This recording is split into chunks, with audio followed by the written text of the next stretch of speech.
On today's podcast, we're revisiting the term leadership that often gets hijacked and making sure that we aren't confusing power and control for the characteristics of true, authentic, compelling, and influential leadership. Let's make sure when we say the word leadership, we're talking about the same thing. Welcome back to The Thermostat with Jason Barger. If you're currently on a commute, a walk, or just a micro break in your day, glad you're making time to step back, to think, and to reflect on the next steps on your journey. I've never been more convinced the best leaders and team cultures in the world are the ones that make time to step back, breathe in good oxygen, and calibrate their thermostat. I hope today's conversation leaves you feeling grounded and inspired. Now let's dive into today's topic to engage our minds and hearts in order to authentically lead and create compelling cultures wherever we are in the world. Hey everybody, it's Jason, and welcome back to the Thermostat Podcast. Wherever you are and however you're coming to the podcast today, welcome back. So glad you are here. We are in season 7 and well over 160 episodes, so thank you to everybody who's listening in. If you're new to the podcast, welcome. So glad you're here. Hope you will continue and dive into past seasons. So many great episodes, micro podcasts, short little podcasts to give you nuggets of things to think about. All kinds of topics that hopefully are interesting to you, and also some great conversations with thought leaders and folks that are just amazing people doing great work in the world. So I hope you'll listen back. If you are a OG, one of the originals with this podcast from the very beginning, welcome back. So glad you are back, and that this continues to be a place to fuel you and help you think about important things in your life and your work. So glad you're here. My commitment to you always is that this will be a spot in your day, in your week, in your month, whenever you're listening to this, your own practice to step back, to think about your life, to think about the teams and the, however you're defining that, the people that you are serving and the cultures that you're trying to create, to think about the temperature you're trying to set and what your strategy is to help lead the people around you. So welcome back. So glad you're here. I hope you'll sit back and listen and enjoy. My quick favor to ask of you before we dive into today is to stop and to rate the podcast 5 stars, of course. If you'll leave a review with your authentic words on whatever podcast platform you're listening to, that's one of the ways in which the algorithms and other people can help find it, and it amplifies the message. So rating it 5 stars, leaving a review, and then obviously just sharing it with the people in your network, whether that's on social media or sharing it across your team or your organization. Hey, here's a topic that I think we ought to listen to and discuss together. All of those ways help it amplify the message further, and I thank you so much. That's the point, to share these messages even further out into the world. I've said many times that, in my opinion, the term leadership has been hijacked. We throw the term leadership around in the world today so loosely that it often, loses its true meaning, or at least a clear and compelling articulation of what authentic and inspiring, compelling, influential, exceptional leadership truly looks like. On our teams and organizations, we often say, if only we had better leadership, or next time we need you to lead better on that project. But we say these kind of things, but organizations don't always do a great job of defining, again, what authentic, compelling, influential leadership actually looks like in action, in behavior. So on today's podcast, we're revisiting the term leadership that often gets hijacked and making sure that we aren't confusing power and control for the characteristics of true, authentic, compelling, and influential leadership. Let's make sure when we say the word leadership, we're talking about the same thing. But before we dive into today's topic, let's pause, take a quick break, and we'll be right back. If you haven't done so already, we hope you'll visit Amazon or Amplify or jasonvbarger.com to check out Breathing Oxygen, my new book that is all about breathing good oxygen into ourselves and mindsets that fuel ourselves and the teams and the organizations around us. Positive, healthy thinking is as essential to great leadership and building a winning culture as the air we breathe. Leading yourself and a team of people has never been more complicated than it is today. As a leader, every move you make is either breathing life into your organization or slowly killing it. The atmosphere can easily turn toxic with negativity, blame, and doubt poisoning the culture. Just like every being on the planet needs good air to breathe, every organization needs leadership that breathes life into its people to sustain the energy required to complete its mission. Breathing Oxygen focuses on 6 key leadership mindsets that breathe life into any team: clarity, inclusivity, mental agility, grit, rest, and ownership. Join us, read, and share Breathing Oxygen. Available now from Amplify Books on Amazon and jasonvbarger.com. So again, we're revisiting the term leadership on today's episode and making sure we have greater clarity on when we say the word leadership, what are the characteristics we actually mean for authentic, compelling, and influential leadership in the world today. I believe that how we think about leadership impacts every room we walk into, every situation that we're in, and every relationship we have. How we think about what it means to lead will impact our behavior. If we see leadership one way, our actions will follow that direction. And if we see it another way, our actions will look quite different. So I'm going to break down this conversation about leadership using the words that I typically use to describe how culture is shaped every day by our thinking, acting, and interacting. If you remember past episodes where I talk about culture shaping, culture is shaped every single day by the way we think, act, and interact. And moment by moment, again, culture is dynamic, which means it's shifting moment by moment every day, and it is shaped by the way we think, act, and interact. So let's use that to look at how we think about leadership impacts then how we act and interact with the people around us. So how we think about leadership matters. So for thinking, how do we think about what it even means to lead? I had an experience this year with someone who was in a position of leadership and authority, and it became obvious how the person thought about what it means to lead. The more I observed them from afar and then experienced them firsthand, it became clearer that they perceived leadership to be about power and control. The way they thought about leadership was that the leader is at the top of the pyramid. If that's the visual, at least, that I've always seen in my head. If you've heard me talk about this, and this, it was clear that this person, that's the way they thought about leadership, is that the leader, by title and being at the top of the pyramid, they were the one in charge, and you didn't question them, and they were the one that had the answers, and their job was, they were at the top of the pyramid, and everyone else was down below. They saw, or in their mind, they thought of leadership that the role of a leader was to bark out orders and everyone else was just to fall in line because they were the leader. And this is a very old school, traditional, hierarchical, and power and control kind of view of leadership. And it's not surprising that the age of this person was more of a traditional, generational, older school kind of thinker. But this person thought of themselves, and again, they thought that leadership was about top of the pyramid. And by just watching the way they talked, the way they acted, it was that kind of hierarchical power and control view of leadership. And growing up, this is the way that I often heard people talk about leadership. That leadership was typically, if you listen to the way that people talked about it, that it was the general. It was the person, they described the kind of gruff head coach of a sports team, the general. Typically, it was a white male, of course. But this gruff, this general, this take charge, take no shit, personality from people. It was this, you don't mess with me, and oftentimes would intimidate others into action. That's how at least I heard people talk about leadership, and oftentimes the examples that people would use would be pointing to these people that, again, generationally speaking, were often the kind of gruff head coaches or the general, those kind of take control and power kind of people, intimidators.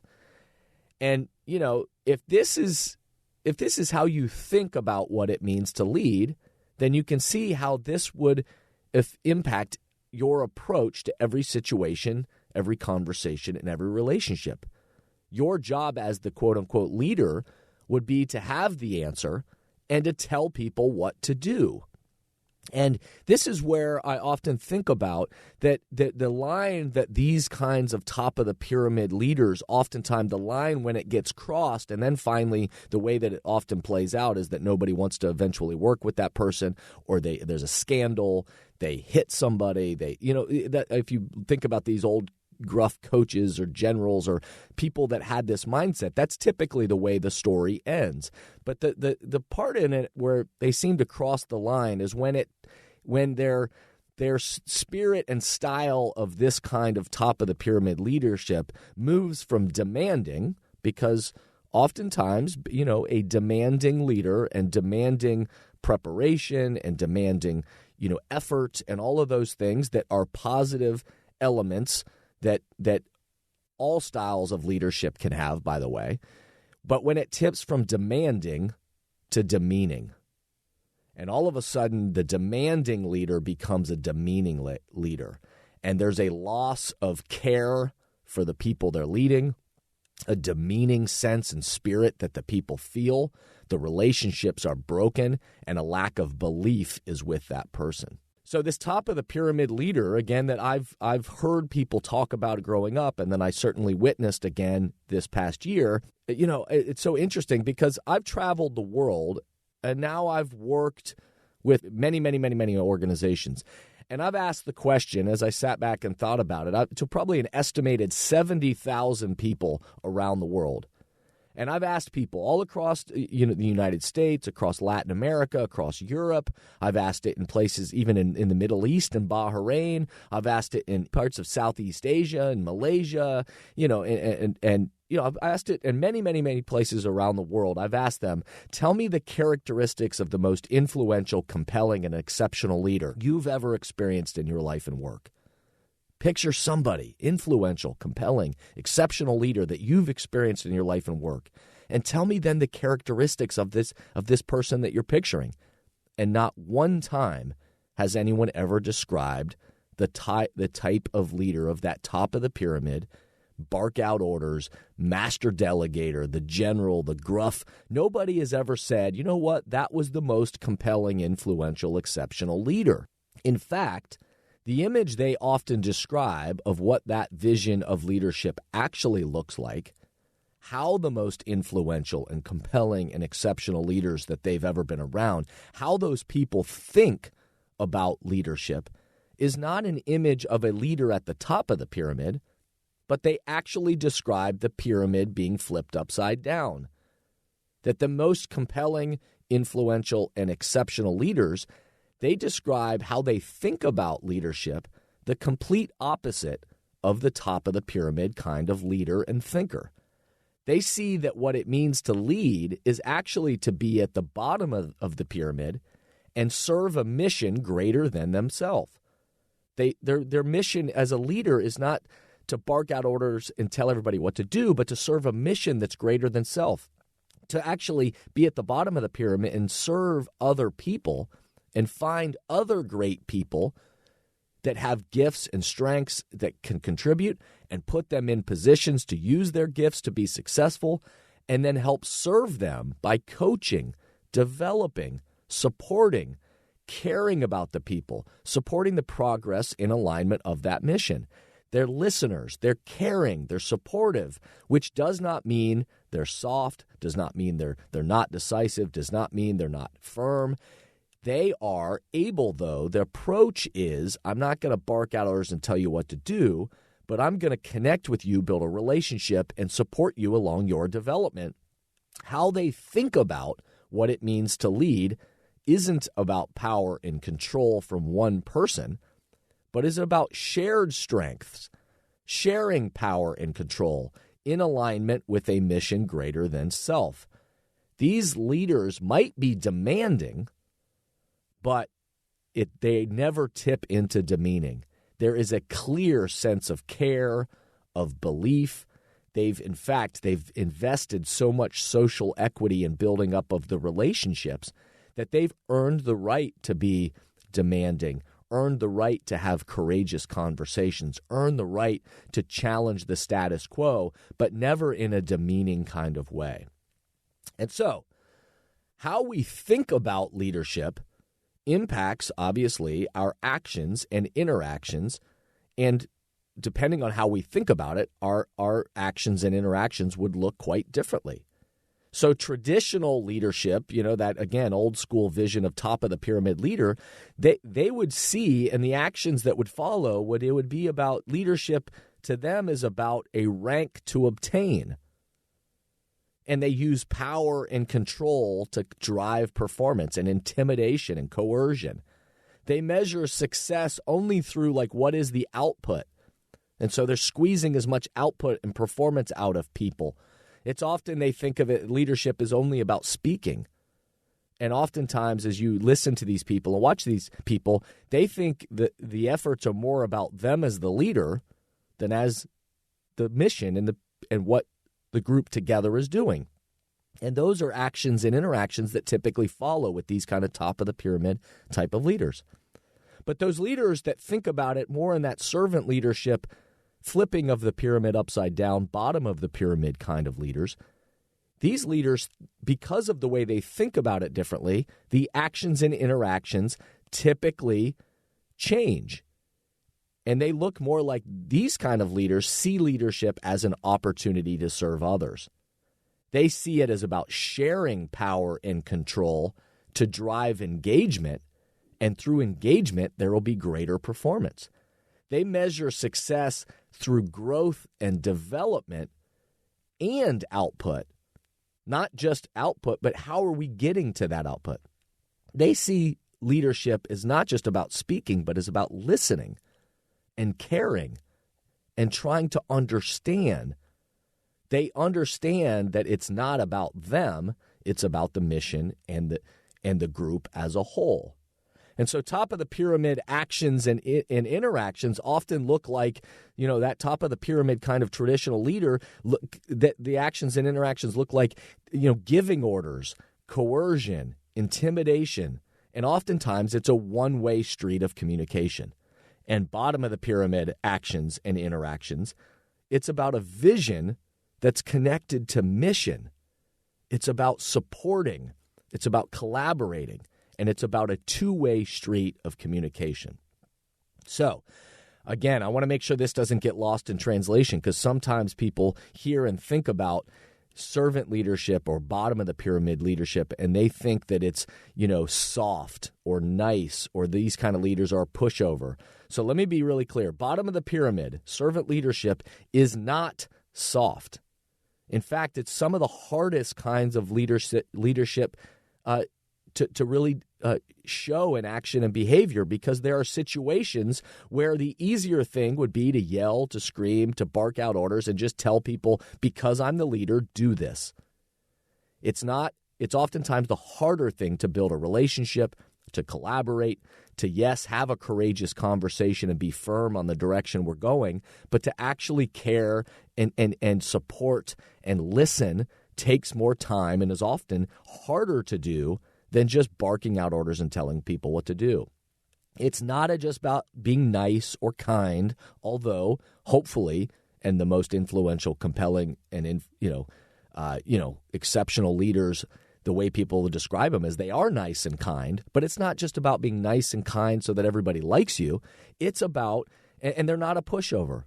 They're able to stand in the midst of tough situations, make tough decisions, but walk with people along the way, not just barking out orders and telling people what. In fact, it's the harder thing to do is to be clear and firm in direction, but not coerce others to get there.